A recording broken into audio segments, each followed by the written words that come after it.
Russia ইউক্রেনের দখলকৃত দক্ষিণাঞ্চলে গোপনে একটি ছোট এয়ারবেস তৈরি করেছিল। উদ্দেশ্য ছিল ইউক্রেনের দীর্ঘপাল্লা ড্রোন শনাক্ত করে তা ধ্বংস করা। কিন্তু মজার বিষয় হলো সেই গোপন ঘাঁটির অবস্থান ফাঁস করে দেয় রাশিয়ার নিজেদের রাষ্ট্রীয় টেলিভিশন।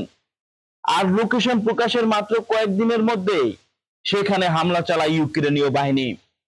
মূল ঘটনা 2025 সালের অক্টোবরের মাঝামাঝি রাশিয়ার রাষ্ট্রীয় টেলিভিশনে প্রচারিত এক প্রতিবেদনে দেখা যায় বাসসারমাত ইউনিটের সদস্যরা ইয়াক-52 প্রশিক্ষণ বিমান ব্যবহার করে ইউক্রেনীয় ড্রোন মোকাবেলার প্রস্তুতি নিচ্ছেন।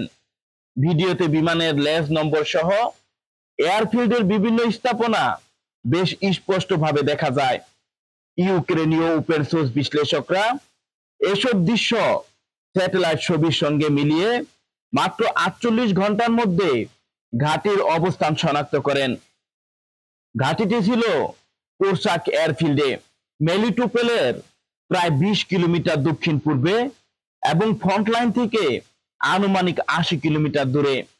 স্যাটেলাইট ছবিতে দেখা যায় এর আগে সেখানে নতুন রানওয়ে ও অন্যান্য নির্মাণ কাজ চলছিল। এরপর আসে বড় আঘাত। লোকেশন প্রকাশের মাত্র এক সপ্তাহের মধ্যে ইউক্রেনীয়রা ড্রোন হামলা চালায় ওই এয়ারফিল্ডে।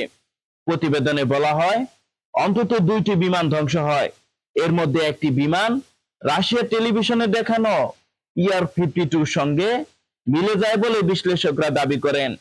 আধুনিক যুদ্ধে তাই একটি টেলিভিশন ফুটেজের সামান্য দৃশ্য হয়ে উঠতে পারে গুরুত্বপূর্ণ গোয়েন্দা তথ্য। রাশিয়ার এই ঘটনা যেন তারই একটি বড় উদাহরণ।